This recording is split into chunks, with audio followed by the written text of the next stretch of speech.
Hi, fans of high-quality entertainment. Today, I'm going to show you 10, 10 albums and also 10 artists that I either have become a big fan of this past year, or, just a certain album I've finally recognized after many years how great it is. And I've ranked them. So here we go. So band, the first band I've known about since the early 70s. I bought their album Valentine's Suite in the early 70s, and I really liked it a lot. But after that, I kind of ignored the band for many, many years. And then just this past, few months, I've really been getting back into them. And this early live album from the early 70s, this live album from the early 70s, I'd always, known of, but I'd never heard. And I've only listened to this once all the way through, and I was just so knocked out by it. It is Colosseum Live.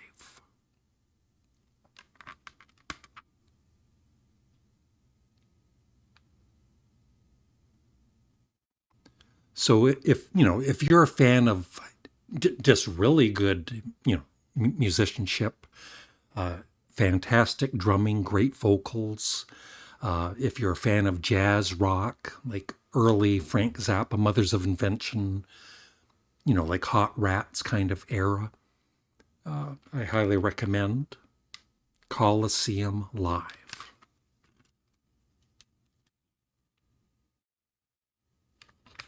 That's number 10.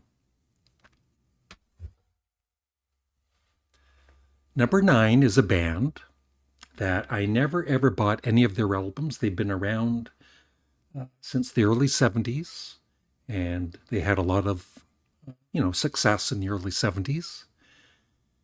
Their debut album is kind of different from their later albums because the main person was booted out.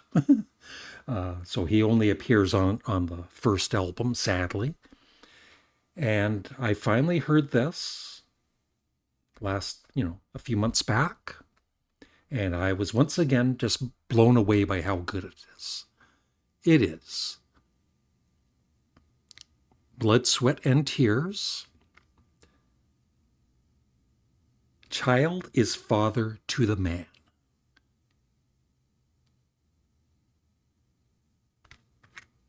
With Al Cooper. He was I believe, the main songwriter on this album, and he did a lot of the lead vocals, and he's so good. But the band, for whatever reason, booted him out, and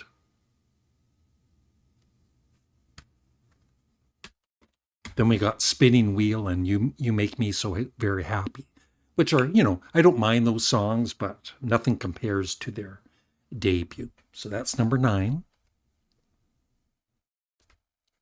Number 8 is a band I've always loved, but there are certain albums of theirs I either never gave it much of a chance to, or I never even heard.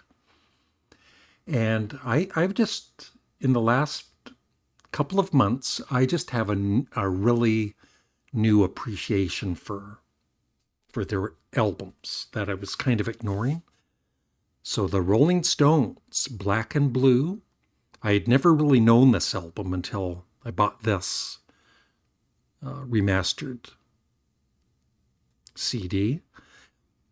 And I've also been really enjoying Exile on Main Street, finally. It's Only Rock and Roll, Goat's Head Soup. So those kind of albums that I kind of ignored, I had heard more of than this, but I just have a new appreciation for the Rolling Stones.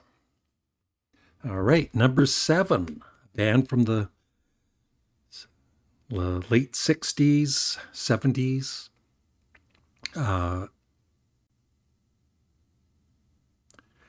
Their debut album is, I always did like it, but I never really, I guess, got it, like a lot of you out there did and, consider it one of the greatest albums ever.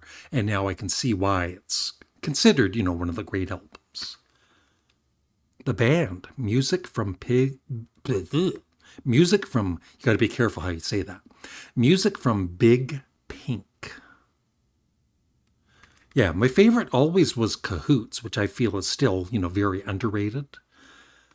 But I finally really, really love music from Big Pink. Artist number 6. This band I've been a fan of ever since their debut album. I've got certain favorite albums of theirs and some I hadn't really heard until this year. And one of the albums that I liked, but I never really loved, like some other fans of this band, this is the year that I finally got it with this album. Talking Heads, Remain in Light. Now I know why it's, considered one of their best albums. And I think I even love it more than Fear of Music now.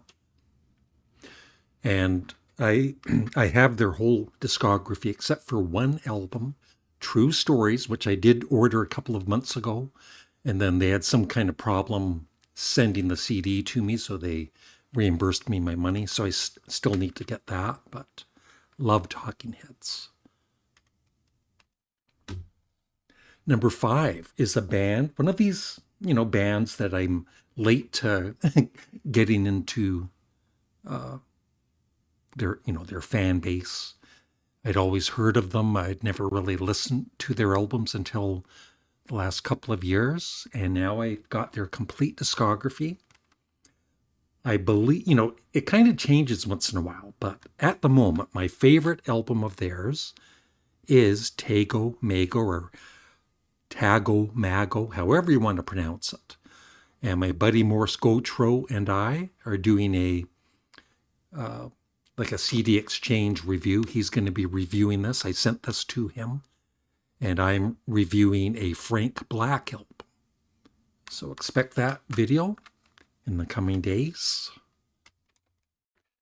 This is probably the artist I've been most impressed with this year, that I always really liked, of course, but I kind of maybe ignored a bit too much. His, I knew the debut album very well, but the other albums I had heard, but I never really totally got them until this year, like to appreciate them.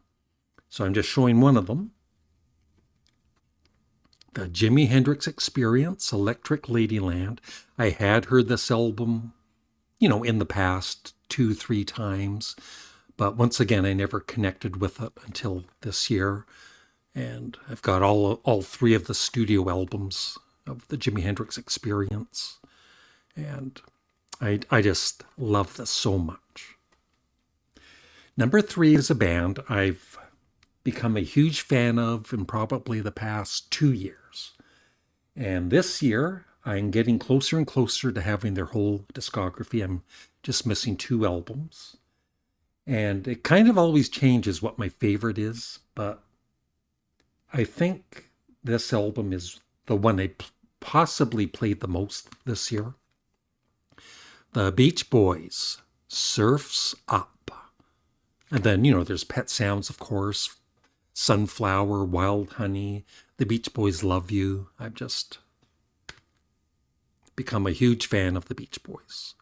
So they are number 3. Number 2 is an artist I'd always, of course, known of and heard some of his songs and liked them, but I never really delved into his discography.